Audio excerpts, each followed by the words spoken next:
Buenos días. Bueno, vamos a iniciar esta mesa sobre la importancia de la hipertensión pulmonar y su manejo en la insuficiencia cardíaca desde el Grupo de Circulación Pulmonar de la sección de insuficiencia cardíaca de la Sociedad Española de Cardiología. Vamos a tener 3 ponentes de alto nivel y espero que participemos todos en la discusión final. Vamos a empezar dando la bienvenida a nuestro ponente extranjero, el doctor Marco Guazzi, que viene desde Milán.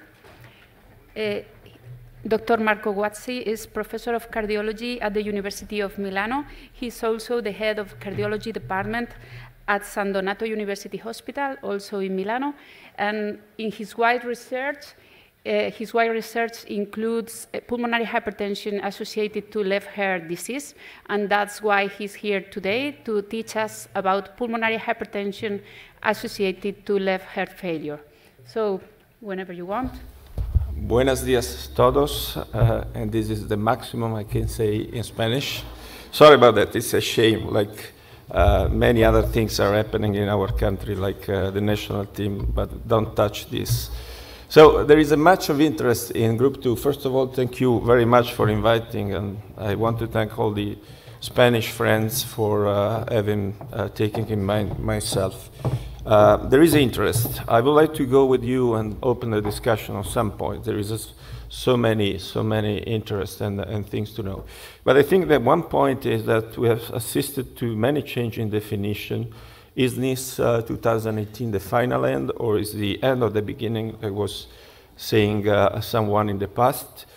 Distinguishing differential diagnosis between PH, heart failure, preserved ejection fraction, and Group 1 is really a true or fast necessity. I think it's a more kind of not so useful clinical direction we receive constantly in our daily life. And then pulmonary hemodynamic versus pathobiology. Here there is something urgent, otherwise we shouldn't probably target the right therapy for the disease which is ongoing.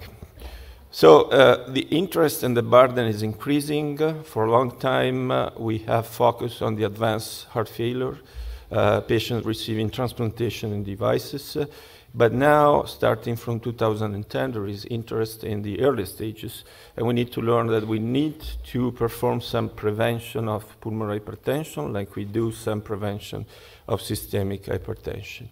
The registries are still missing at European level. In US, this retrospective cohort, but this huge, recently published by Vanderpool laboratory show that over 4,600 Group 2 patients, most of those, not most of those, but predominant were PH, heart failure, preserved ejection fraction. This is the epidemic we are assisting. And then about half of those had a TPG higher than 12 and PVR higher than 3, and very few a DPG higher than 7. And DPG, I don't go through the definition of those, but DPG is a measure that is getting a little bit out from our interest.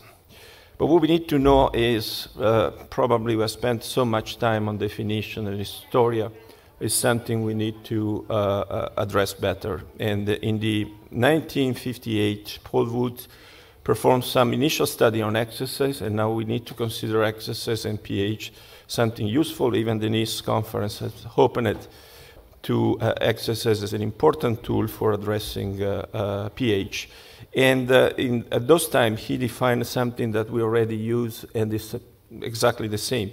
Passive rising in left atrial pressure, now we call isolated pulmonary hypertension, and excessive PVR, and now we use PVR as a definition.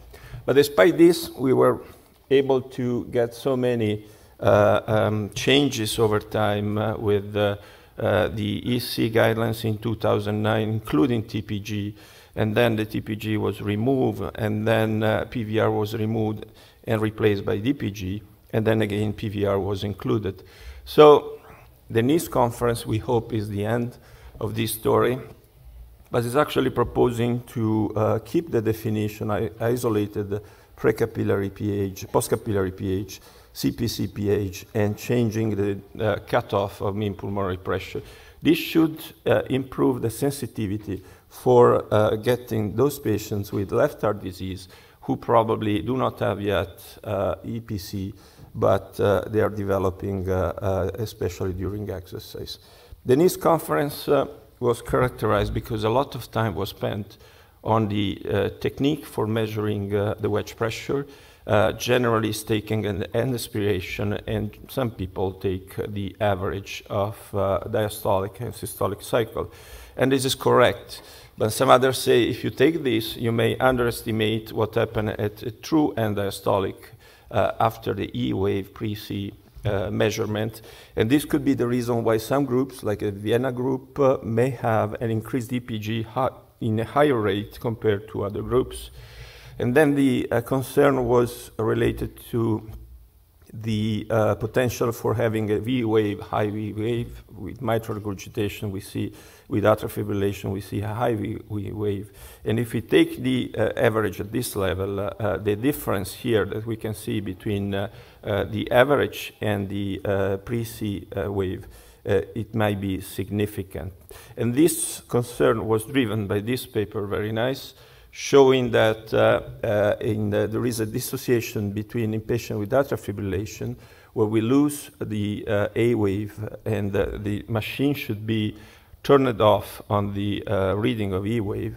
And those patients in atrial fibrillation may have a wedge pressure higher because taking the average, there is the V wave, and this is going to be diagnostic. At the same time, patients and subjects in sinus rhythm had an EDP higher than wedge.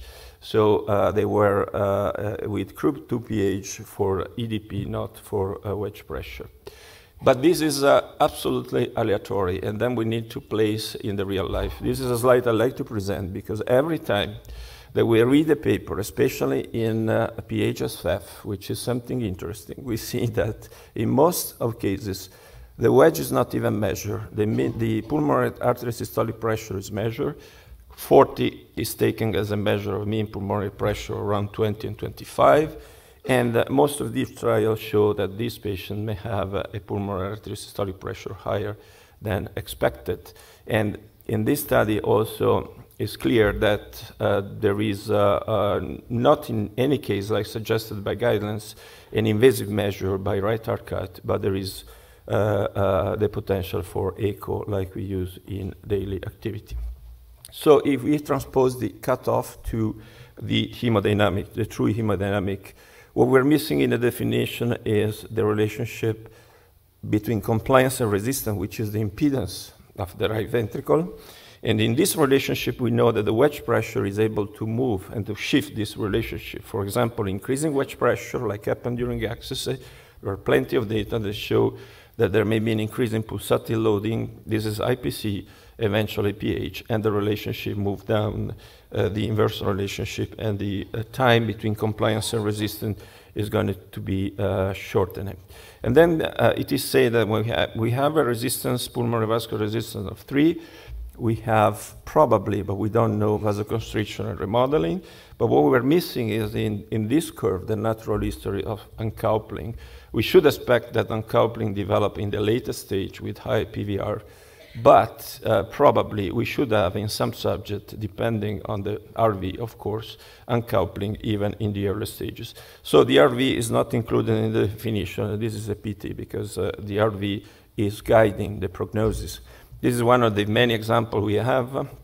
RV assessed by RV-CPI, which is a measure derived by TAPSE and multiplied for TR. And here you can see that this is prognostic, and pulmonary systolic pressure in the advanced stage. It may be high or low, it doesn't matter, it's not prognostic.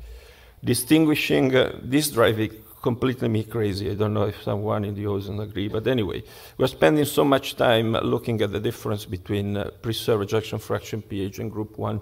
It seems to me like the moon and whatever. But anyway, the reason is because there are, of course, overlapping situations. One is embolic pulmonary hypertension, one is sclerodermia, and the other are patients with COPD with a low DLCO. We know that preserved ejection fraction, even reduced, may have a low DLCO. the issue came out with the COMPARA study. There was a study, it is a registry, where some patients were defined as atypical. The term atypical didn't like as much, but substantially there was an increase in mean pulmonary pressure, no wedge pressure increase or in the gray zone, and a typical high number of risk factors. So the idea was in NICE to propose a kind of algorithm, high probability of left heart disease, intermediate and low. Here you can, there is a list, so you can see, and we know, everyone know how much is relevant, the clinical history, atrial fibrillation, left atrium dilation, or whatever. I'm happy to see that the first time the cardiopulmonary test derived variable like slope, like oscillatory ventilation are included.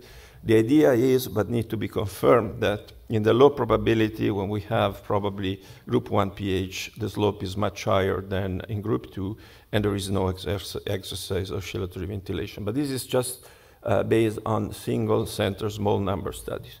And the step 3 is going to be definition and confirmation by right heart cath. When pulmonary arterial wedge pressure is higher than 15, pH may be confirmed.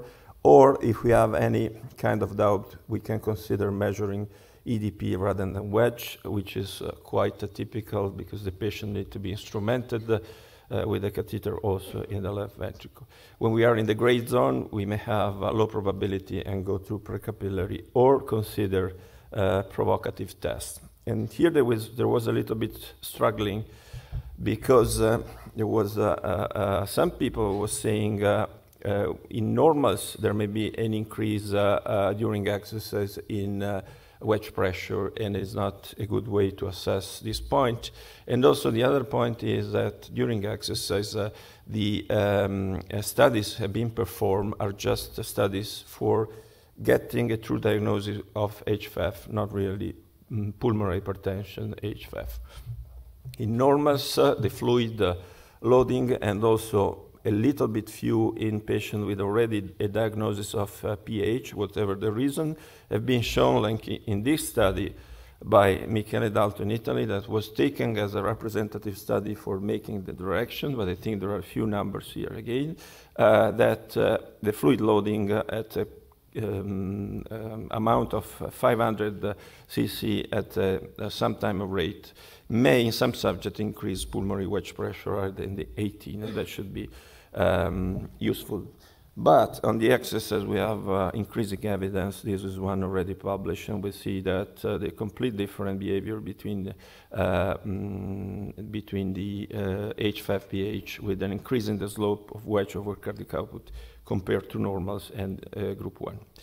So the next point and final is hemodynamic versus pathobiology. We have plenty of drugs that reduce pulmonary pressure, but we have plenty of drugs that do not work.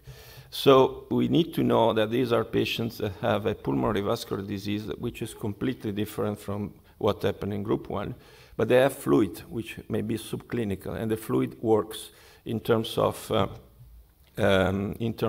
stimulation of neurohormones and local pathways.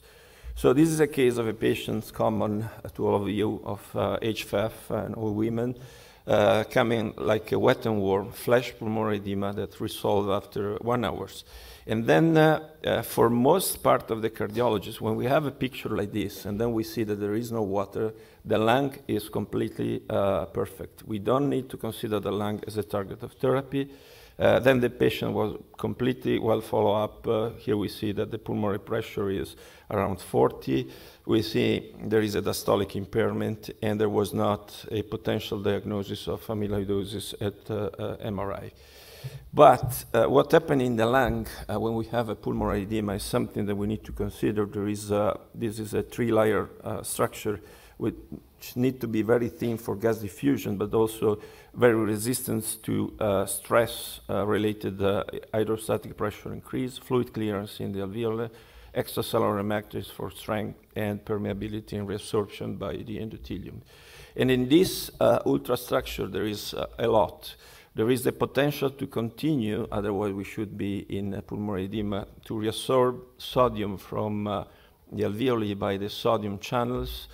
which are completely stimulated, for example, by beta agonists and inhibited by other kind of pharmacological effects. And then the fluid is moved directly by osmosis through the interstitium, and then the fluid is moved through the sodium-potassium ATPase pump to the vascular bed.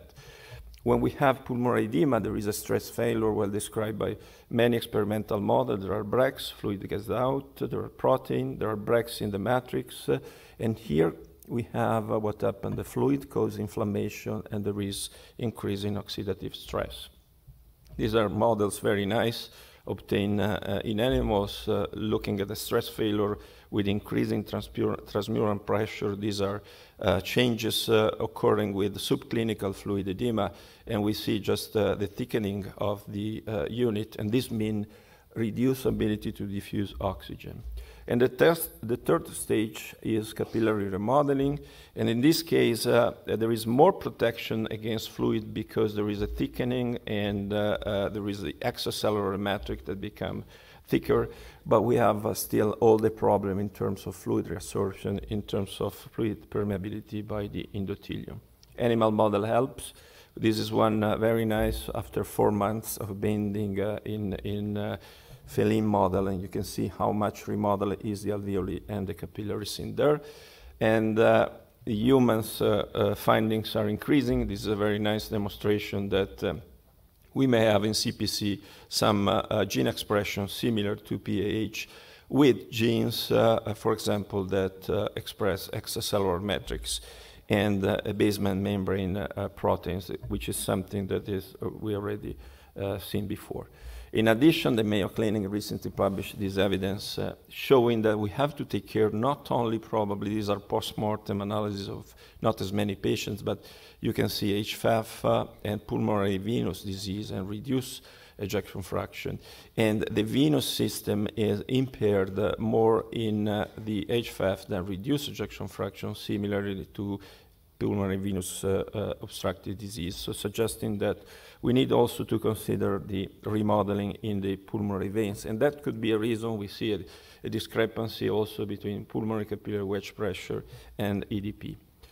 So the other important information was that the remodeling, thickening of the arterioles and veins correlated very well with the LCO at in vivo evaluation in the few patients. So probably we have gas diffusion as a measure of remodeling in daily life.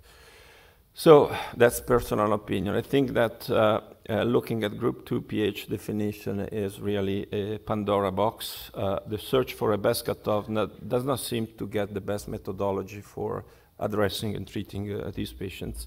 Fluid challenge is advised, but exercise is more physiological and is increasing in terms of application with many combined technique, not only hemodynamic, echo, and gas exchange. And expanding knowledge on pathobiology probably is something that we need for highlighting better which are the real target for our therapeutic approaches. Thank you very much again for everything and for the invitation.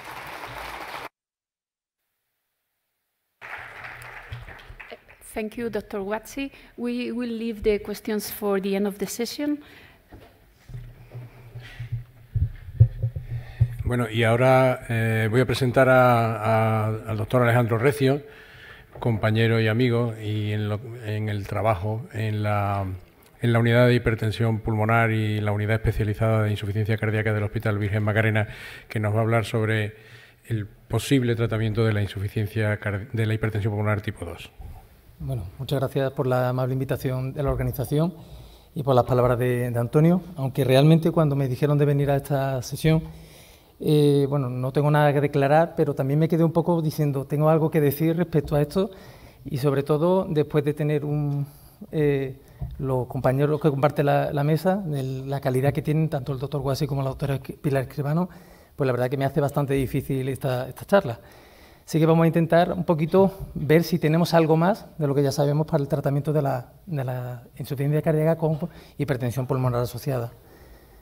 Bueno, esto es conocido por todos, es simplemente para poner cómo está la situación. La insuficiencia cardíaca es una enfermedad con una prevalencia cada vez mayor, va aumentando de manera exponencial con la edad. En España, a modo de ejemplo, en el 2007 se calculaba que una incidencia de casi 4 personas por 1.000 habitantes año. ¿Esto qué lleva? Pues un impacto muy elevado a nivel sanitario, primera causa de hospitalización, reingresos, un 73% del gasto se supone que va hacia solamente las hospitalizaciones. Y no solamente tiene un impacto porque produce una gran morbimortalidad, sino porque todo este número de reingresos, como ya sabéis, van a provocar un deterioro importante en la calidad de vida de los pacientes. Pero ya no solamente lo que es la insuficiencia cardíaca izquierda el problema, sino que, como es claro pensar, la circulación es todo un continuo, no se limita al ventrículo izquierdo cuando está dañado, sino que toda la circulación está conectada. Así tenemos que cuando tenemos disfunción del ventrículo izquierdo, van apareciendo una serie de adaptaciones a esta insuficiencia cardíaca que aparece y va provocando, como podemos ver en la imagen, como el daño inicial se va extendiendo hacia atrás y va a provocar lo que sería un aumento de la presión a nivel del lecho vascular, con una serie de modificaciones adaptativas a estas alteraciones que va a provocar al final una hipertensión pulmonar con unas características muy similares a lo que sería la hipertensión arterial pulmonar.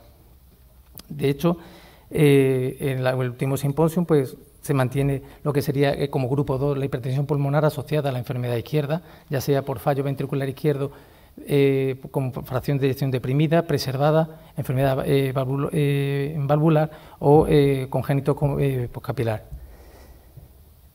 ¿Y es importante la hipertensión pulmonar en este subgrupo? Pues sí, también es muy importante porque sabemos que la causa más frecuente de hipertensión pulmonar, que los pacientes con insuficiencia cardíaca de fracción de eyección deprimida llega a alcanzar hasta el 75% según las series. En la insuficiencia cardíaca con fracción de eyección preservada es todavía mayor, llegando a alcanzar el 80%, porque como normal hay una relación estrecha entre el ventrículo derecho y circulación pulmonar y además va a hacer que la disfunción del ventrículo derecho va a ser un marcador pronóstico muy importante en la mortalidad de estos pacientes con insuficiencia cardíaca. Y no solo eso, sino que va a tener una influencia muy negativa en cuanto a la decisión del trasplante, lo que sería ya la última salida para muchos de nuestros pacientes con insuficiencia cardíaca. No solamente para el trasplante, sino también para lo que serían las necesidades de asistencias ventriculares y cirugía valvular. Esto a modo para ver la frecuencia, la elevada frecuencia que encontramos en cuanto a la hipertensión pulmonar en pacientes con insuficiencia cardíaca y cómo tiene una elevada mortalidad de estos pacientes con hipertensión pulmonar, independientemente de que se haga análisis univariado o multivariado, como podemos ver aquí. Entonces, lo importante sería primero definir qué sería la hipertensión pulmonar en este tipo de pacientes. Hipertensión pulmonar se establece normalmente como el punto de corte del 25 milímetros de mercurio y cada vez tenga una precarga elevada en el izquierda, es decir, una PCP de 15. Esto es un punto establecido de manera arbitraria, pero el que hemos utilizado durante mucho tiempo. En este punto solo recordar lo importante que es, por tanto, la medición exacta de la presión capilar pulmonar, ya que pequeñas variaciones nos pueden hacer tener nuestro paciente pasar de un grupo a otro y puede hacer privarlo de un tratamiento específico o darle un tratamiento con el que sabemos que le podemos causar más daño que beneficio. Entonces, una vez que sabemos que es una hipertensión pulmonar secundaria a insuficiencia cardíaca, debemos de ver si es pasiva o reactiva. Es otro punto también muy importante, debido a que la hipertensión pulmonar pasiva podemos manejarla, podemos tratarla y sabemos que utilizando los fármacos que utilizamos habitualmente en insuficiencia cardíaca la podemos mejorar. Sin embargo, la reactiva o desproporcionada es la que ya no empieza a provocar más problemas. Clásicamente se ha utilizado el gradiente transpulmonar capilar medio para establecerlo en pasiva cuando era menor de 12 y reactiva cuando era mayor de 12. Sin embargo, en base a este estudio, podemos ver cómo cuando solamente aumenta lo que sería la presión capilar pulmonar, lo que sería pasivo, podemos ver cómo también aumenta el gradiente transpulmonar asociando tanto a la presión como al volumen eyectivo. Sin embargo, un nuevo parámetro, que es el gradiente diastólico, no se ve afectado. De la misma manera, cuando ya empieza a haber un aumento de la presión diastólica de la arteria pulmonar, vemos que el gradiente transpulmonar también se ve afectado y, sin embargo, el diastólico se ve levemente elevado. Fue por este motivo por el que se empezó a utilizar este parámetro. Y además porque se vio en este estudio cómo había una clara relación entre la mortalidad dependiendo si el paciente tenía un gradiente transpulmonar elevado y asociaba a su vez un gradiente diastólico también elevado, como podemos ver aquí. Eso fue uno de los motivos por el que la guía del 2015 se cambió un poco la definición de lo que sería la postcapilar y se adaptó a utilizar el gradiente diastólico o las resistencias vasculares pulmonares. Sin embargo, estudios posteriores nos han venido a decir que realmente este marcador que tenemos no es tan fiable y sobre todo un marcador que está muy dependiente de la frecuencia cardíaca. En este estudio, en pacientes post-trasplantados, independientemente del punto de corte que diéramos al gradiente diastólico, pues se vio que no afectaba a identificar qué pacientes tenían más riesgo de mortalidad o no. Y en este registro posterior que se hizo, en el cual podemos ver que la adición del gradiente diastólico no aportaba más que la utilización del gradiente transpulmonar o que la utilización de las resistencias vasculares. En el último consenso de NIZA, que ha sido recientemente, pues la definición nueva que nos dan es esta. Aparte de que se ha bajado la presión arterial pulmonar, que en lugar de 25 que utilizábamos es ahora 20, lo que nos piden para ver si es combinada post y precapilar es que tenga una resistencia de vasculares pulmonares de 3. Y respecto al tratamiento, ¿hay alguna novedad, sobre todo después de este congreso? Bueno, pues como veremos, la realidad es que no. Actualmente no existe tratamiento específico para el tratamiento de hipertensión pulmonar asociada a insuficiencia cardíaca. Otro punto importante es que ningún tratamiento aprobado para el tratamiento de la insuficiencia cardíaca está contraindicado por la existencia concomitante de hipertensión pulmonar, pero realmente esto se basa en la experiencia. No existen estudios que nos digan que en pacientes con insuficiencia cardíaca con fracción de eyección deprimida, que usamos ISCAR2, sacubitril, valsartán, beta bloqueantes, tenga un impacto beneficioso en aquellos pacientes que desarrollan una hipertensión pulmonar combinada. Así que nuestro objetivo del tratamiento, lo principal sería controlar la elevación de la precarga del ventrículo izquierdo para intentar evitar el desarrollo de esa hipertensión pulmonar combinada. En cuanto a la vasoconstricción, el remodelado vascular, se ha sugerido, vamos a dar los mismos fármacos que utilizamos en hipertensión arterial pulmonar, pero para los cuales ya los conocéis, que no me voy a extender en esto, y todos los que se han ido estudiando, pues por desgracia han ido fracasando en el intento. El primero fue el epoprostenol, que en este estudio lo que se vio es que comparado con el tratamiento convencional, pues no provocaban ningún efecto añadido, incluso disminuía lo que sería la probabilidad de supervivencia. En cuanto al óxido nítrico, se utiliza mucho para valorar a aquellos pacientes que van a ir a trasplantes, porque va a provocar una disminución importante del gradiente transpulmonar, de las resistencias periféricas, pero a costa de aumentar también la presión capilar pulmonar, porque al aumentar lo que sería o bajar la resistencia permite mayor aflujo hacia las cavidades izquierdas y esto a la vez provocará un aumento de la presión en estas cavidades y retornadamente un aumento de la presión pulmonar. De hecho, se sugiere que si durante el estudio encontramos presiones capilares por encima de 25, no debería utilizarse el óxido nítrico. Y hay algunos grupos que utilizan sildenafilo en estos casos. En cuanto a sildenafilo, en este estudio del doctor Wasse se encontró una mejora de parámetros hemodinámicos, parámetros funcionales del paciente y fue esto un motivo para empezar a utilizar en pacientes con insuficiencia cardíaca. Sin embargo, en un estudio muy reciente de un grupo español, lo que se vio es que el sildenafilo añadido a los pacientes que se operaban de una valvulopatía, mantener sildenafilo en aquellos pacientes que tenían hipertensiones pulmonares residuales, pues se encontró que había una mayor tasa de eventos comparado con los pacientes que no estaban en tratamiento con sildenafilo. Respecto a otros fármacos como el bosentan, bueno, pues ha sido también se intentó en pacientes con insuficiencia cardíaca. Se vio que no tenía un efecto en cuanto a disminución de eventos respecto a placebo y lo que sí que aumentaba y mucho lo que sería la retención de fluido y el empeoramiento de la clínica de insuficiencia cardíaca. El riociguat también se ha testado en estos pacientes. Esto es un estudio de grupo 2 en el cual se vio que había muy poca mejoría en cuanto a los parámetros funcionales y hemodinámicos respecto al placebo, por lo cual se abandonó. Estos son un poco un resumen de los estudios que se han hecho con fármacos específicos de hipertensión arterial pulmonar, en el cual, salvo el sildenafilo, los demás han sido todos negativos. Muy recientemente ha salido un estudio con macitentan, en el cual con pacientes con insuficiencia cardíaca se le administraba pensando que conseguiríamos reducir lo que sería la hipertensión combinada. La realidad ha sido nuevamente otro fracaso en el tratamiento porque se asoció con un número mayor de retención de fluido, empeoramiento de insuficiencia cardíaca y empeoramiento de la clase funcional de nuestro paciente.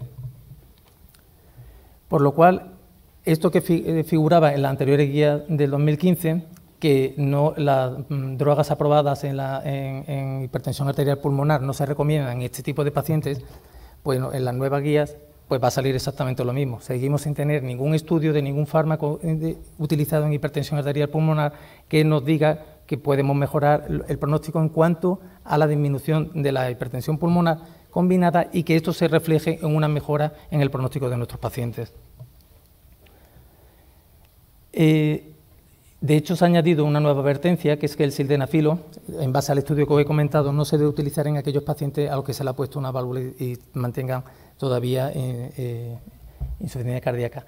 Y esto sería un poquito un esquema de tratamiento que podemos poner, en el cual, como veis, es todo basado en experiencia de intentar mejorar lo que sería la cardiopatía izquierda que está generando este aumento de las presiones pulmonares, pero en el cual no tienen entrada los fármacos específicos de la hipertensión arterial pulmonar. Y ya para concluir, la enfermedad cardíaca izquierda es la causa más frecuente de hipertensión pulmonar, pero por desgracia, a pesar de que tiene un impacto muy importante en la situación funcional, manifestaciones clínicas y pronóstico de nuestros pacientes, no tenemos un tratamiento específico para ellos. Quizás la única duda sería si el sildenafilo podría tener un papel en este tipo de pacientes. Para ello necesitarían más estudios o más ensayos clínicos para poder contestar esta pregunta. Y también recordar que en los candidatos a trasplante cardíaco la evaluación de hipertensión pulmonar se debe realizar de forma específica e individualizada para intentar no perder a aquellos pacientes que se pueden beneficiar. Y os quedaréis, bueno, ¿y qué respecto? Bueno, pues como me he quedado yo, pues seguimos en la misma situación que teníamos. Muchas gracias. Esto es la Plaza de España,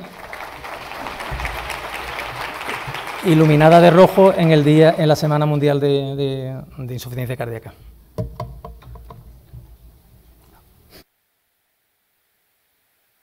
Muchísimas gracias, Alejandro, por tu aportación.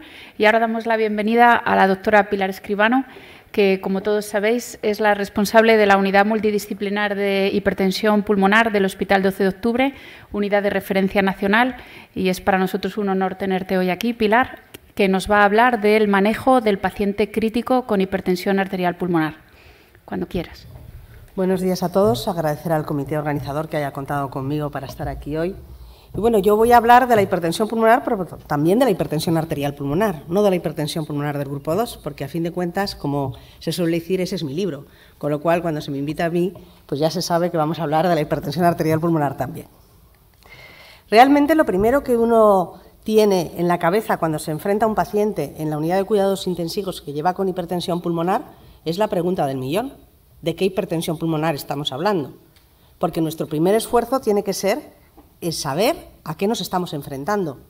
Porque hay veces que los pacientes llegan diagnosticados y la hipertensión pulmonar va a deteriorar un cuadro ya previamente conocido de una enfermedad diagnosticada, y otras veces el paciente nos va a llegar como un paracaidista, se nos va a colar en la unidad de cuidados intensivos y realmente solo sabemos que tiene hipertensión pulmonar, pero no sabemos de qué. Con lo cual tenemos que tener bien claro que esto empieza por saber qué hipertensión pulmonar es. Evidentemente, en la unidad de cuidados intensivos no vamos a poder recurrir al algoritmo diagnóstico de la hipertensión pulmonar tan completo y estupendo que nos permite definir claramente de qué estamos hablando, y vamos a tenernos que restringir a las pruebas más básicas que nos van a ayudar a tomar decisiones rápidas con nuestro paciente. Porque cuando está un paciente en una situación crítica, tenemos que actuar. Si no, el paciente puede que al final sepamos de qué, pero se va a morir rápidamente. Por tanto, la placa de tórax nos va a ayudar mucho, nos va a ayudar a ver congestión pulmonar, nos va a ayudar a ver patología parenquimatosa, el electrocardiograma, la presencia de bloqueo de rama derecha o, sobre todo, de hipertrofia ventricular derecha, poco sensible, muy específico para hablarnos de hipertensión arterial pulmonar. La gasometría arterial basal, la presencia de la PCO2, si la PCO2 está alta, sabemos que vamos a ir por el camino de la patología respiratoria, no de la HAP. El ecocardiograma es una herramienta absolutamente imprescindible en un paciente en situación crítica. Nos va a hablar del ventrículo izquierdo, pero también nos va a hablar del ventrículo derecho, si estamos ante un remodelado agudo, un remodelado crónico del ventrículo derecho. El TAC, que nos va a ayudar a dos cosas: patología respiratoria, que solo tiene todo el mundo en la cabeza, y uno de los grandes pacientes o de los grandes grupos que se van colando en las unidades de cuidados intensivos, que son los pacientes con embolia de pulmón. El TAC nos va a ayudar a distinguir al paciente con embolia de pulmón con compromiso del ventrículo derecho, y otro grupo de paciente que cada vez nos va siendo más común, que es el paciente con embolia de pulmón en situación clínica que tiene por debajo una hipertensión pulmonar tromboembólica crónica. Y esta embolia de pulmón es la última gota de agua, y en este paciente vamos a tener que ser especialmente agresivos si queremos que pueda salir adelante. Cuando no tengamos muy claras las cosas, evidentemente tendremos que recurrir al cateterismo derecho, que nos ayudará a distinguir en buena medida el grupo 2 del resto. Pero hay que pensar un poquito que el ventrículo derecho no es un ventrículo izquierdo que está a la derecha. El ventrículo derecho, igual que dicen los pediatras que los niños no son adultos pequeños, el ventrículo derecho es otra cosa. Es otra cosa desde el punto de vista anatómico, es otra cosa desde el punto de vista funcional. El ventrículo derecho está hecho para trabajar en unas situaciones de muy baja impedancia y de alta capacitancia, es decir, maneja muy bien el volumen y muy mal la presión.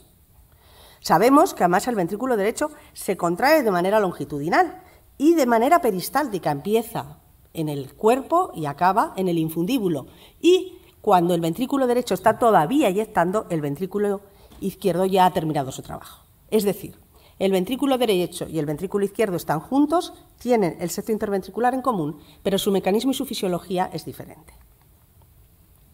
Por tanto, cuando aparece la hipertensión pulmonar, vamos a ver una serie de cambios que son progresivos en el ventrículo derecho. Primero, la hipertrofia del ventrículo derecho, esa es buenísima, porque compensa la situación.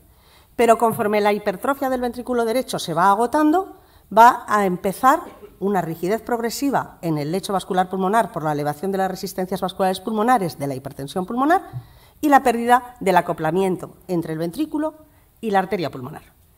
Dilatación del ventrículo derecho, aparición de insuficiencia tricúspide, insuficiencia pulmonar, elevación de las presiones telediastólicas del ventrículo derecho, congestión, incremento del estrés parietal y algo que es dramático para el ventrículo derecho: la reducción de la perfusión. El ventrículo derecho en condiciones normales se perfunde en sístole y en diástole. En presencia de hipertensión pulmonar, solo en diástole. Tiene más necesidad de oxígeno, que le vamos a reducir a la mitad del ciclo cardíaco. Todo eso va a conducir a una reducción del gasto con baja presión sistémica y empezamos con este círculo propio de la hipertensión pulmonar. Los pacientes milagrosamente están ahí estables hasta que de repente aparece un factor precipitante. Y el factor precipitante es el que pone en marcha el círculo virtuoso que lleva a mi paciente al fallecimiento, salvo que nosotros seamos capaces de romperlo. Tenemos que ser capaces de romper la disfunción progresiva del ventrículo derecho, la hipotensión sistémica, la isquemia, porque si no lo interrumpimos, nuestro paciente no va a sobrevivir. Por tanto, en donde primero tenemos que actuar es en los desencadenantes, porque nos dicen dos cosas. Una, tenemos una chance, es una situación reversible, ha habido un desencadenante del caos. Por tanto, si acabo con el desencadenante, todo puede revertir. Tenemos que ser especialmente agresivos con las arritmias auriculares. Las arritmias auriculares en un paciente en la unidad de cuidados intensivos es cardioversión eléctrica siempre, salvo que tengamos sospechas de que puede ser una TRIN en que hagamos un intento con ATP. Pero no nos tenemos que conformar con eso, tenemos que saber que aunque le hayamos cardiovertido y esté en ritmo sinusal, nuestro paciente, si tiene un sustrato susceptible de ablación, especialmente el flúter, tenemos que hacer una ablación del flúter de este paciente para que mantenga una buena situación y no vuelva a entrar en flúter auricular y volvamos otra vez a reiniciar el círculo. Las infecciones, hay veces que las infecciones son obvias. Si el paciente es un portador de un catéter central y vemos pus saliendo por la puerta del catéter, para todos es muy fácil. También tenemos que pensar en las neumonías, tenemos que pensar en las infecciones subagudas, que no dan cuadros tan evidentes de infección a nivel local en el punto de salida del catéter. En esa situación también vamos a tener una causa reversible en la que tenemos que hacer una actuación agresiva. La hemoptisis. La hemoptisis es otra causa que pone a nuestro paciente con hipertensión pulmonar en situación crítica, que la vamos a ver fundamentalmente en los pacientes con cardiopatías congénitas, en los pacientes con hipertensión pulmonar tromboembólica crónica. Un único comentario que tenemos que tener bien claro. No tenemos que hacer una broncoscopia para ver de dónde sangran nuestros pacientes. No lo van a tolerar. Tenemos que ir a hacer un TAC y hacer una embolización selectiva de la arteria bronquial que sea la que esté sangrando. Y la que esté sangrando, no todas las colaterales que nosotros veamos. Por tanto, evidentemente, con la anticoagulación tendremos que hacer, igual que cuando una prótesis mitral tiene una hemorragia, tenemos que manejar con mucho cuidado la anticoagulación. Lo mismo nos pasará cuando un paciente con hemoptisis y hipertensión pulmonar tromboembólica crónica tiene una hemoptisis, porque el peligro de que si yo retiro la anticoagulación el paciente haga una nueva embolia de pulmón está ahí. Por tanto, volveremos a estar otra vez ahí entre la espada y la pared. Pero ¿y qué pasa si mi paciente llega y me llaman de la urgencia con un paciente que tiene un dolor torácico horroroso? Yo, que me acabo de explicar y acabo de repasar el círculo virtuoso del fracaso del ventrículo derecho, diré, esto es isquemia del ventrículo derecho por todos los cambios que hemos estado comentando. ¿O no? ¿O no? Hay otras causas que también producen dolor torácico en los pacientes con hipertensión pulmonar. Como contaba el doctor Guache al principio, la hipertensión arterial pulmonar cada vez la estamos diagnosticando en pacientes más mayores, en pacientes que tienen comorbilidades, que tienen hipertensión arterial, que tienen hipercolesterolemia, que están en fibrilación auricular, pacientes que pueden tener enfermedad coronaria y que pueden tener el dolor torácico que corresponde a la enfermedad coronaria. Pero también podemos tener una patología que se está presentando ahora, que es la patología del paciente con hipertensión pulmonar que lleva mucho tiempo vivo, que es el paciente que tiene un aneurisma de arteria pulmonar y ese aneurisma de arteria pulmonar se complica. Y así, en este contexto de un paciente con un aneurisma de arteria pulmonar, que pueden ser tan grandes como 10 centímetros de tronco de la pulmonar, podemos imaginar que podemos tener múltiples complicaciones, desde una trombosis in situ, que en principio nos puede hacer pensar que nuestro paciente tenga una hipertensión pulmonar tromboembólica crónica cuando realmente tiene un aneurisma trombosado, a una disección de la arteria pulmonar o a una compresión del tronco coronario izquierdo. Y la compresión del tronco coronario izquierdo cada vez se está haciendo más frecuente. Y muchas veces es un auténtico reto diagnóstico, porque la angina la tienen los pacientes con hipertensión pulmonar. Ahora bien, cuando se presenta la compresión del tronco coronario izquierdo, la angina suele ser más intensa. ¿Y qué vamos a hacer con esa compresión del tronco coronario izquierdo?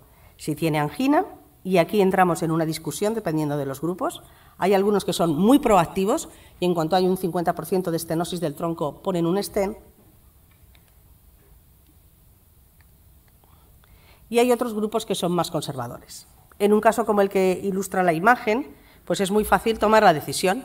Tenemos una estenosis crítica del tronco, con un área en el IBUS de 2 milímetros cuadrados, es evidente que tenemos que poner un stent.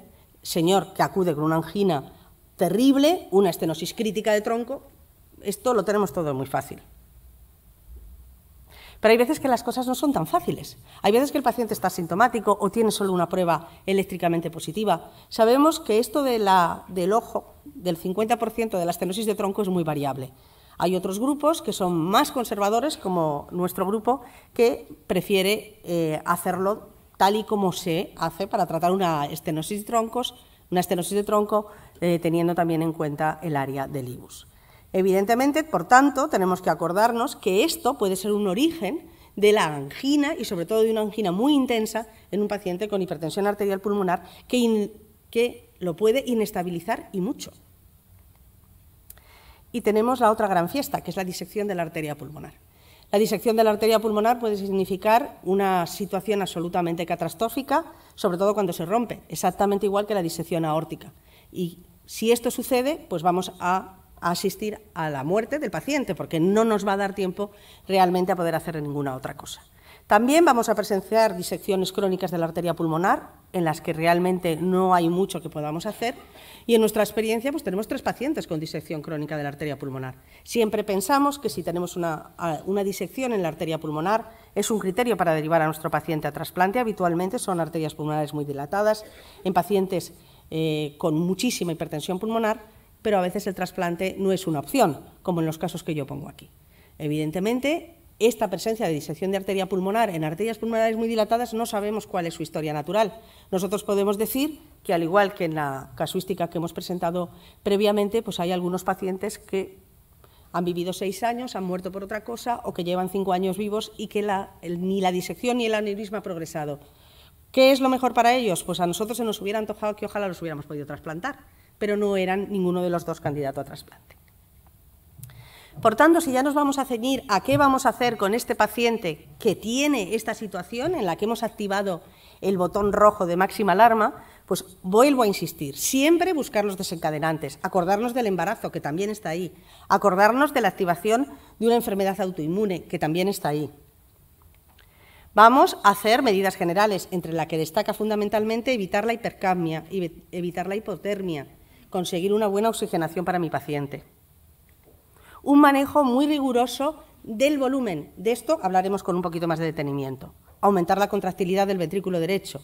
En el ámbito de la hipertensión arterial pulmonar, la dobutamina. Fundamental, absolutamente fundamental. El único punto de cortar el círculo que nos lleva al desastre, mantener la presión de perfusión. Si tengo que utilizar noradrenalina, utilizaré noradrenalina. Hay una especie de idea de que en el paciente con hipertensión arterial pulmonar no se puede utilizar noradrenalina, y es absolutamente falso. Es prioritario mantener la presión de perfusión. Si las cosas en un momento dado tienen un comportamiento que no espero, me tendré que replantear si yo he hecho un correcto diagnóstico de cuál es la causa de la hipertensión pulmonar de mi paciente, o me estoy equivocando. Y obviamente tendré que manejar la hipertensión pulmonar, y para manejar la hipertensión pulmonar de mi paciente dependerá de qué situación tenga previamente, si es un paciente que nunca ha sido tratado con fármacos para la hipertensión pulmonar o es un paciente que ya está tratado. Si es un paciente que ya está tratado, tengo que tener bien claro que no puedo desescalar. No puedo decir, como mi paciente está hipotenso, retiro fármacos de la hipertensión pulmonar, porque entonces todavía va a caer más el gasto, va a subir más las presiones pulmonares y va a ser un comportamiento mucho más deleterio. Es decir, tendré que darle soporte con noradrenalina para que me mantenga la tensión, pero no consiste en que yo desescalo el tratamiento. Y evidentemente, cuando las cosas no funcionan, pues tenemos el ECMO. ¿Por qué le pongo esta diapositiva así tan grande? Bueno, porque estos son pacientes crónicos y tenemos que tener claro que los pacientes crónicos manejan presiones venosas centrales más altas, y porque además muchos de ellos tienen insuficiencia tricúspide que nos va a artefactar con una onda V enorme que nos va a subir las medidas que nosotros hacemos de presión venosa central. Por tanto, a la hora de manejar el volumen de estos pacientes voy a tener que tener también el eco al lado. El eco me va a ayudar muchísimo, aparte de las medidas de la presión venosa central. Voy a ver cuál es la estimación que me da el eco, cuál es el comportamiento de la vena cava inferior, el comportamiento y el desplazamiento y compresión del ventrículo izquierdo por ese ventrículo derecho dilatado. Voy a intentar mantener el oxígeno en el paciente y para eso voy a ir incrementando su flujo de oxigenoterapia, teniendo siempre presente que, si es posible, tengo que evitar la ventilación mecánica invasiva, porque me va a poner muy difícil el trasplante pulmonar y además puede precipitar el fallecimiento del paciente. Si tengo que iniciar epoprostenol intravenoso porque el paciente nunca lo ha tomado, tendré que tomar una serie de precauciones y estar siempre muy atento a que el epoprostenol no me hipotense demasiado al paciente y tenga que reajustar la medicación, y sobre todo a que sea bien tolerado. Si todas estas cosas fracasan y me están conduciendo a plantearme el ECMO, antes de poner un ECMO en un paciente, tengo que pensar, el ECMO es un puente. ¿Es un puente a dónde? No es un puente a ningún sitio, nadie puede vivir con un ECMO. Pues puede ser un puente a la recuperación, un paciente que ha hecho una hemoptisis severa con una insuficiencia respiratoria severa, anemia y descompensación de su insuficiencia cardíaca. Puedo poner un ECMO para revertir esa situación, es un puente a la recuperación, o puede ser un puente al trasplante pulmonar. O si se trata de un paciente con hipertensión pulmonar tromboembólica crónica, el ECMO puede ser un puente a la cirugía de endarterectomía pulmonar o al tratamiento de la tromboembólica crónica con angioplastia de las arterias pulmonares. Pero siempre tengo que tener bien claro que, aunque el paciente nos queme en las manos, porque muchas veces son pacientes jóvenes, tengo que tener claro que el ECMO es un puente a algo. Si no hay puente, tengo que contactar con cuidados paliativos para intentar que el paciente sufra y termine de la manera más digna posible. ¿Cómo lo voy a monitorizar? Pues lo que manda el sentido común, estrictamente el volumen, la presión venosa central, el daño metabólico, tengo que mirar el ácido láctico, tengo que mirar el pre-BNP igual que cualquier otro paciente. Voy a utilizar todos y cada uno de los recursos que tengo para tratar la hipertensión arterial pulmonar. Os recuerdo también la existencia de la septostomía auricular, sobre todo para el paciente que tiene mucha insuficiencia cardíaca anterograda. Y a modo de resumen, ¿cómo me voy a enfrentar a esto? Pues tengo un reto terrible en el que voy a tener que luchar contra la hipotensión sistémica, contra la crisis de la hipertensión pulmonar, el incremento de la precarga, la hipoxemia. Voy a utilizar los vasodilatadores pulmonares, como ya he dicho, los diuréticos, y si no responde a los diuréticos, la hemofiltración. Voy a manejar los inotrópicos, noradrenalina para mantener la presión de perfusión y los demás para incrementar la contractilidad. Si hay taquiarritmia, siempre cardioversión, oxigenación, ECMO, si es puente a algo. Y esto al final son, como se suele decir, 5 cosas. Factores desencadenantes y corrección de los factores desencadenantes. Optimizar el balance de fluidos teniendo en cuenta que estoy tratando un paciente crónico, que no es un paciente que estaba con una situación hemodinámicamente normal. Reducir la poscarga, mejorar el gasto cardíaco y, fundamental, una vez más, mantener la presión de perfusión. Muchas gracias.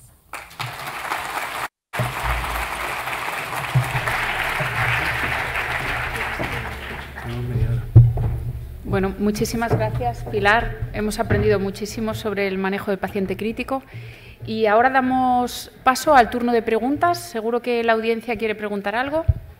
Por allí veo manos levantadas.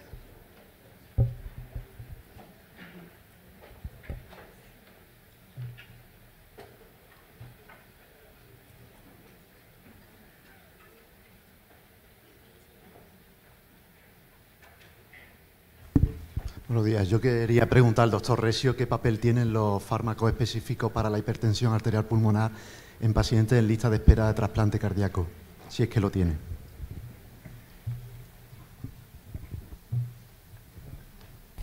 Bueno, respecto a esa pregunta, realmente no existe ningún estudio controlado en el que se haya investigado eso.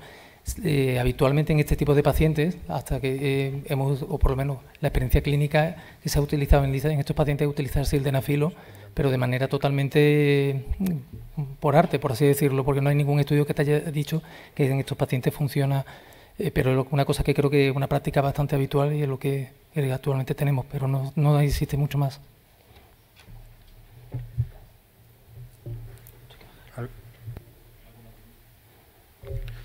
¿Alguna pregunta? Yo le quería hacer a la doctora Escribano una pregunta. Cuando habla de inotropos, levosimendan siempre tiene un asterisco. ¿Por qué? Bueno, el problema del levosimendan en los pacientes con hipertensión arterial pulmonar es la hipotensión sistémica.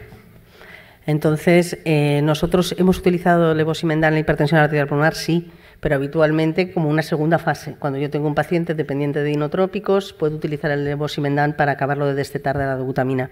Pero cuando ya ha pasado el vendaval, para el vendaval no vale porque me va a producir mayor grado de hipotensión sistémica y es precisamente el centro y el problema fundamental en un paciente crítico con hipertensión pulmonar.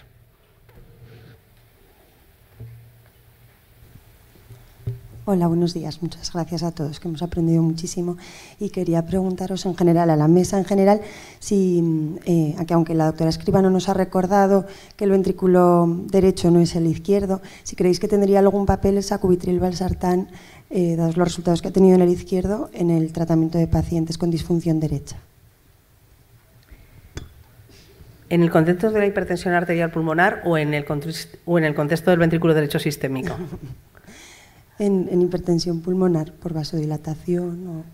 En el contexto de la hipertensión arterial pulmonar el problema vuelve a ser lo mismo, me quedo sin tensión arterial sistémica, es el problema fundamental y porque además la activación neurohormonal no se ha comprobado, se ha hecho un intento y el resultado no ha sido satisfactorio porque no ha funcionado. Se están dentro de esa vía metabólica, dentro de la vía de los inhibidores de la enzima de conversión, se están testando otras cosas ahora en ensayos clínicos de otros productos, digamos, dentro de esa vía, pero no exactamente los mismos que se utilizan para la insuficiencia cardíaca izquierda.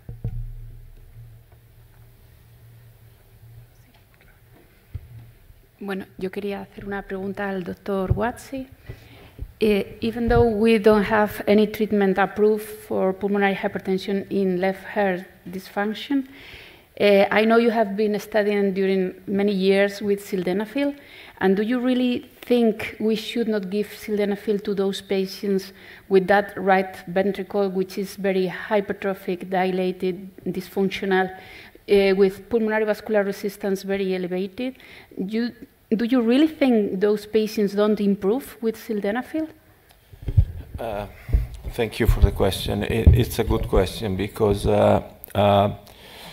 when I did a kind of summary of all the studies that use sildenafil in advanced heart failure, the outcome, the results of all single-center study was that irrespective of RV dysfunction, due to the pulmonary selectivity of the drug, you may still have some efficacy. Some doubt came out with the study performed in Madrid in post-surgical patients. Those patients are classified like post-surgical PAH. I think they were pre-surgical PAH plus surgery. And my question in those cases is that those patients are not supported by the pericardium, and they may have a dysfunction of the right ventricle in addition to their intrinsic dysfunction. And that could explain why in those patients with advanced valve disease, redo surgery and whatever, we might have a negative result. But of course, we need probably more data unless people believe now that the drug is not useful for treating PAH. And so do you treat those patients? We normally try to treat those patients that have uncoupling, and of course it depends on the systemic condition, renal failure and comorbidities. COPD is a common comorbidity. In those patients we don't see such a benefit, but when you have uncoupling, most of the time we see recoupling in those patients. Thank you. Yeah. Dr. Gucci, and if you need to distinguish between pulmonary arterial hypertension and pulmonary arterial hypertension associated with heart failure with preserved ejection fraction, what is for you the key point? The wedge pressure, the exercise, the volume? We normally use, we don't use fluid loading because we believe that if you infuse some fluid in group 2 PH in patients that have problem in terms of fluid swelling from the capillaries to the interstitium, most of the fluid get out and you don't really have an hemodynamic response in group 2, like Barry Burlock showed. In group 1 PH, probably they have some septum interference, so as soon as you get some fluid, the wedge gets up, but not because of an intrinsic left disease, but because of ventricular interference. So probably excesses with the correct pulmonary vasodilation and some coupling during physiological approach may give more physiological information in both conditions. But with fluid, everybody is thinking about wedge up or down. But the true reason in group 1, I believe, is that there is an interference, and when you load a little bit the patient, the wedge may go up. That's personal. What do you think about? I think that it's so difficult to measure wedge pressure with exercise. This is my personal opinion. It's so difficult because it's a constant movement, and perhaps the idea with the volume is to increase the level of wedge pressure to 18, 19, and the morphology, when suddenly appeared UV wave high, it's very indicative that so you think the technical problem should be better the fluid, yes. It's complicated always. It's complicated, yes, absolutely. Venga, animaos. ¿Más preguntas? Sí. Hola. Una pregunta para la doctora Pilar Escribano. Respecto al uso de ionotrópicos en las descompensaciones agudas, ha hablado de la doutamina como primera elección, levosimendan en los de los pacientes que se quedan dependientes, y me gustaría saber su experiencia en el centro sobre el uso de milrinona en estos pacientes, si lo usan o por el tema de la vasodilatación sistémica lo usan como una segunda opción, más que nada por el efecto en la vasculatura pulmonar que puede ser un plus. Bueno, pues con la milrinona tenemos otra vez el mismo problema que con el levosimendan. En fase aguda no lo podemos utilizar por el problema de la tensión. Luego la milrinona es un inhibidor de la fosfodiesterasa tipo 3, con lo cual entramos allí en la fiesta de la fosfodiesterasa que uno no sabe muy bien por dónde va a ir, cuando estás utilizando ya inhibidores de la fosfodiesterasa tipo 5 a dosis altas, que sabemos que también se cruzan con las vías de la prostaciclina. Nosotros la milrinona en los pacientes con hipertensión arterial pulmonar no la utilizamos. Ahora, si quieres, Pilar iba a hacer una pregunta. Es que se ha quedado antes Pilar a medias, luego... No, por favor. This is a question for Dr. Coetzee. You have mentioned in previous publications that the importance of the capillary stress failure secondary to pulmonary edema as one of the main causes of negative remodeling and lung abnormalities and pulmonary hypertension. But how often this is the mechanism of pulmonary hypertension in comparison of patients that never had pulmonary edema and have chronic heart failure and also develop pulmonary hypertension? Which is the proportion of influence, the capillary stress failure in comparison to chronic increases in pulmonary? Good question. We don't know. Stress failure by definition is acute. So you have a broken endothelium, a broken interstitium, then you may have just fluid or protein together, and it's something that is very responsive to diuretic. But there are good animal models that show that in chronic condition, like many patients we have, in not an optimal fluid balance, they may have chronic subclinical fluid in the interstitium of the lung. And that has been shown still in animal model, which is pro-inflammatory and activate metalloproteinase. And that should lead to the final remodeling. That means more protection against fluid swelling, but impairment in gas diffusion and probably increased overload for the right ventricle because of vasoconstriction and evolution. But it's something we need to know in chronic condition with precise measures. I don't think hemodynamic is such useful because even if you normalize mean pulmonary pressure and wedge pressure, for example, with diuretic, these are cellular pathways that continue to work and something we should target. I don't know how, but that should be a good point to develop and to assess.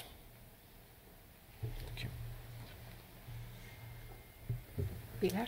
I have one question more. Do you think that there are a specific patient that is possible to recognize that it could be a good idea to treat with pH drugs? Because at the moment, all the clinical trials... I don't think there is the need for treating group 2 pH with PAH drug because most of the patients respond to diuretic, LVAD, valve replacements, and whatever. And the issue with pulmonary vasodilators is that they're not pulmonary selective except for sildenafil. And if you don't have selectivity, those patients are already receiving diuretic, ACE inhibitor, beta blockers. They go in renal hypoperfusion.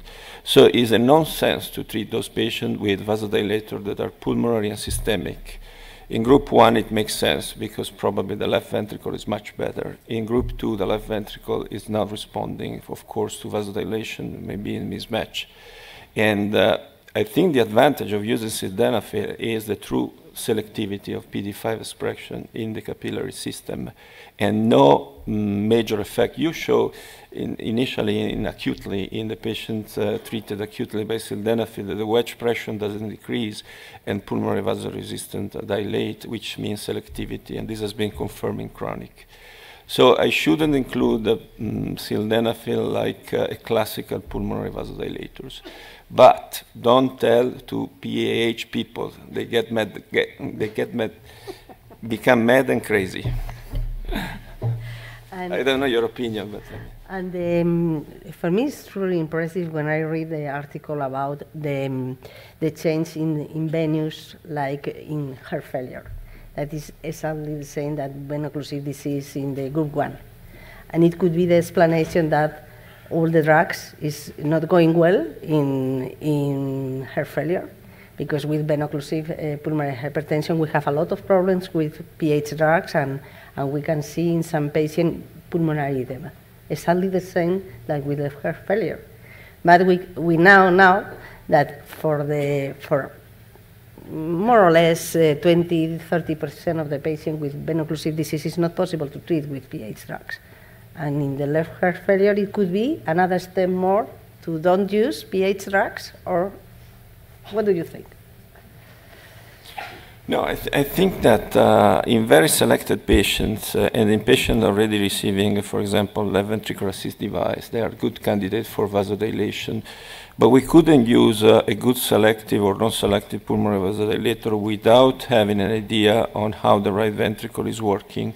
So we need first to assess the right ventricular reserve by dobutamine excesses, whatever, and see how much that ventricle may recovery during unloading or inotropic effect. And I think this is the question, because sometimes a pulmonary vasodilator in those patients make the right ventricle completely mismatching what is ongoing. So probably it's not an indication based just on wedge mean pulmonary pressure, but should be a combination of RV function, pulmonary coupling, and probably selectivity of the drug, but just theoretical. Thank you.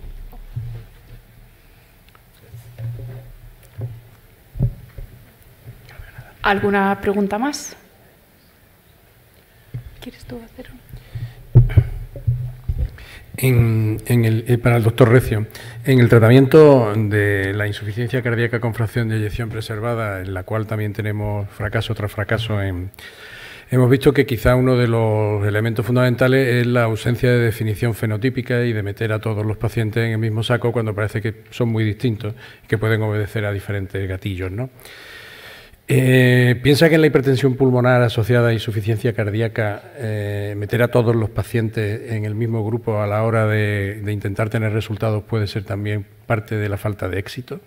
Totalmente, porque como he comentado antes en la presentación, si tú tienes pacientes que todavía no han desarrollado la hipertensión pulmonar combinada, donde prevalece más el componente precapilar que el postcapilar, y tú ese paciente lo incluyes dentro de un estudio donde vamos a intentar tratar este tipo de pacientes, lo más seguro es que no te vayas. Como han dicho, tú mejoras todavía más lo que sería la circulación pulmonar, vas a crear un aumento súbito de las presiones en la aurícula izquierda y vas a conseguir justo lo contrario de lo que estabas buscando. Entonces, yo creo que para hacer este tipo de estudios en estos pacientes tienes que seleccionarlo muy bien, como pasaría en la insuficiencia cardíaca con fracción de eyección preservada.